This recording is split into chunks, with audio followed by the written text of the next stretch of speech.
একটু বেসনও দিয়ে দিলাম।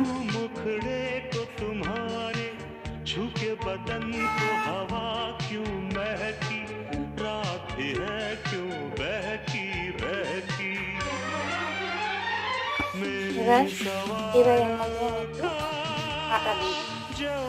এবার এটা সব কিছু আমি জল দিয়ে ভালো করে মিক্স করে নেব।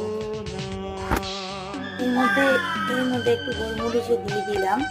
তারপরে এখানে আস্তে আস্তে জল ঢালতে হবে আর একটু ভালো ব্যাটার তৈরি করে নিতে হবে, স্মুথ ব্যাটার। এইভাবে আস্তে আস্তে একটা সুন্দর করে একটা ভালো ব্যাটারকে ঘুরিয়ে ঘুরিয়ে তৈরি করে নিতে হবে। এখন আমরা গোলাটাকে এরকমভাবে সুন্দরভাবে ঘুরিয়ে নিচ্ছি। দেখো কত